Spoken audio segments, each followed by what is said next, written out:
most times that those conversations were initiated by herself. And obviously it's easy to pick up if someone is kind of a bit uncomfortable about any particular topic, and having worked in the industry that I've worked in for 15 years, I'm quite good at picking up on someone's non-verbal communication, and she neither expressed that in a non-verbal way or ever in a direct verbal way to me. So I understood that we were two women engaging in topics that we were mutually curious about.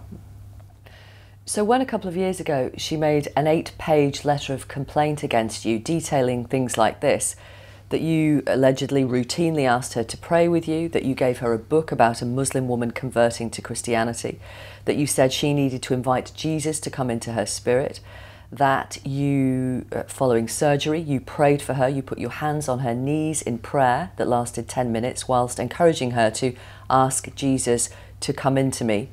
You invited her to a healing session at your home, and your colleague described that time working with you and those experiences as like being groomed by you. How did you react? I was obviously very shocked. And although there were aspects of truth, so we had these conversations, and I had given her a book, and over a period of 18 months we'd built up a relationship where this was a conversation that we would have from time to time, and she on numerous occasions sought me out for personal support. And you had put your hands on her knees and prayed with her after she'd had surgery? There was one occasion where she came to me and she was very upset. She had been through that, and I was giving her comfort in general, but at the same time I knew that she had a faith, and previous times I'd said, why don't you draw on your faith? This is important to you. And I said, why don't you pray? And she said, I'm not able to pray. And I said, would you like me to pray for you? And I'd already leaned forward to put my hand on her knee, just as a comfort, as obviously women, for us it would be natural to do. And she said, I said, would that be okay? And she said, yes. And I said a very quick prayer. And it was sad to hear later it was kind of described as this 10-minute long, it made it sound like it was kind of an exorcism thing that was going on. And it was very hurtful. It wasn't my heart, wasn't my intention. I genuinely cared about her, and I still do. And I really hope that she is well. And when you gave her the book about a Muslim woman converting to Christianity, was that, even inadvertently, some kind of attempt to show her that perhaps she could convert? To suggest that to her? You know, I actually never read the book. It just connected that friends had recommended this book. I gave it to her. It was really, I really didn't think about it very much. I've obviously thought about it since. But it wasn't an intention. I mean, there's been a suggestion there's kind of forced conversion, which of course is an impossibility. But there was no kind of intention to bring harm or convey that I felt that her position was wrong. Can you see how, as she was a junior member of staff and you were her manager, that those incidents together, she might describe it as grooming? Grooming? I don't think so. I mean, grooming is a term that I'm familiar with working in the industry. I do. I struggle to think that that is actually what happened. Can you see how she might view it that way, though? Well, that's what she wrote, and obviously that was very real to her. Well, I presume that she wrote what she felt was the truth. I mean, it's a different version from my truth. So I obviously have to respect her feelings and how she interpreted it, yes. But it's a kind of reminder that was this a friendship that had developed over 18 months. And at no point in that time was there any suggestion that there was any discomfort about any of our mutual conversation. I wasn't uncomfortable with her sharing with me about her background and her faith position and what was happening in her community. In fact, I think that she suggested that I was disrespectful to her family, but there was an occasion where she was celebrating a big day in their calendar, and I sent well wishes and said, please extend that to the family. I said, no, it was a special day. Your former colleague suffers from a particular condition, and she alleges that you told her this condition doesn't exist because it's not in the Bible. Is that something that you believe? I never said that. And of course, secondly, we do have sickness, and that's why I'm an occupational therapist. I work in the NHS that does a fantastic job at ministering to people on all sorts of levels, professionally and personally.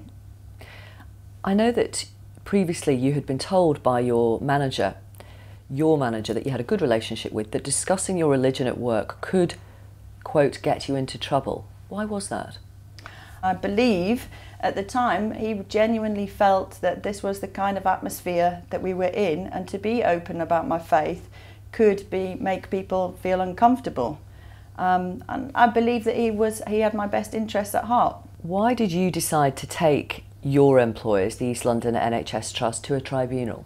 Well, I made a decision that I felt that I needed to stand for what I stand for, and I felt that what had happened, there was some injustice to what had happened, and I felt that this was an avenue where I could keep standing to say I would like it to be heard that this doesn't seem to be as it ought to be in a country where we are supposed to be able to be free with our speech. So I felt this was an injustice. Sorry to interrupt, Victoria. The injustice was that a complaint of bullying and harassment had been made against you by this junior member of staff.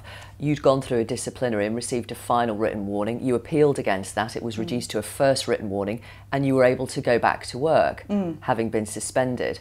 Despite that, you felt you had been discriminated against because of your religion. Well, the two aspects of that I felt was an injustice was that I knew that a lot of what was said had not happened.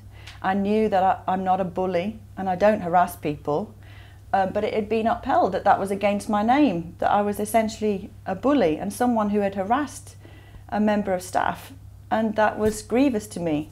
Second of all, the background of comments like, please don't be open about your faith because this is going to get you into trouble, suggested to me that there was something more in our environment that wasn't as it ought to be. And I guess that's what I stand for. I wanted to kind of reiterate that I'm not fighting my trust, I'm not fighting the NHS. I regard both institutions very highly. The tribunal rejected your claim that you had been discriminated on the grounds of your religion. What they said was, actually the religion wasn't relevant. It was the fact that you'd crossed a professional line, which you had acknowledged yourself, that you'd crossed professional boundaries, blurred professional boundaries. Particularly putting hands on the knees of a colleague and praying was not appropriate given your senior role. I think it was, that was particularly difficult, and I suppose in some ways a grey area, because that was in my lunch break, and I was actually on my way out of my office. So it was in both of our lunch times, and it was something that, obviously I was reaching out to care for this person. She was in distress, she was in tears. This was someone I cared about, considered to be a friend. I mean, she had sent numerous messages to me to say, well, on one occasion that someone was trying to get her to make a complaint against me, and she said, Victoria is such a great manager, if people can't see that, then they're stupid. So this was the kind of relationship that we'd had. Nevertheless, the tribunal said, yes, your religion wasn't relevant, actually. It could have been about politics, it could have been about golf. You know, had you been a senior manager inviting junior members of staff to partake in golf sessions, the religion was separate. It was the inappropriate incidents when you're a senior member of staff in relation to a junior member of staff. You don't accept that though, do you? You don't accept their finding? I suppose I'm still questioning it, of course, and I guess what I made a decision to do was to stand for a principle, so I just continue to stand for that principle. You are back at work, you're working for the same employer, the East London NHS Trust, you're not in the same hospital. What is the environment like for you at work now? I have missed the team that I worked with. I had a great team and I had good relationships with my manager. This is a career that I've built up over 15 years. I'm passionate about occupational therapy. I'm passionate about seeing people's lives change, and I've missed that. What is it that you want to achieve then by appealing against the tribunal's conclusions that you weren't discriminated against on the grounds of religion? I think I want to, as I said, I felt that there was a principle, I wanted to continue to stand for it. I wonder if I can ask how you reflect on whether it was inadvertent or not, you ended up making your former colleague feel. It's certainly never my intention to make anyone feel uncomfortable or hurt someone in any way. And if that were something that I had done, I would want to apologise for that. And whilst I don't believe that I did cause any harm or intentionally try to cause any harm to anyone, then people's feelings are people's feelings, and that's their truth. And I can't say that that's a lie. So of course I have to acknowledge that that's her version of the story, but of course I have to convey my side of the story, and obviously people have to make their own judgment call. I know you've had a couple of letters from your employers, from the East London NHS Trust, discouraging you from talking to journalists. Why are you? Why do you want to speak about this? I think it's an opportunity for me to continue to convey my side of the story. I obviously felt like I was left painted as a bit crazy, and someone who bullies someone, and someone who harasses someone, and who goes out of their way to manipulate and groom someone, which is far from my truth. And I would hope to say everyone in my life now would disagree that that was me. So it is my opportunity to convey that, but hopefully raise this issue for people to consider.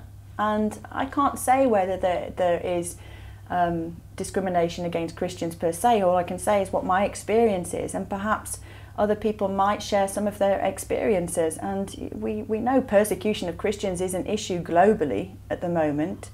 So we know it's something that people are taking time to think about, and maybe this is going to be part of the wider story that people think about. Well, what is all of this about? And yes, we do have equality and diversity, but what does that really mean for Christians, and is that true? So I think it's a useful debate. East London NHS Trust, your employers say, quote, "We'd like to emphasise that as a trust our concerns have always been about the behaviour and actions of a senior manager employed by the trust, and not about the faith or religion of any individual. As a responsible employer, we have a duty to take any allegations of bullying and harassment seriously, and the trust did not coerce anyone into making a complaint." I think that's encouraging, and I believe that what they convey is that they do look to manage themselves and their staff well. I believe that they are very passionate about the services that they provide their service users.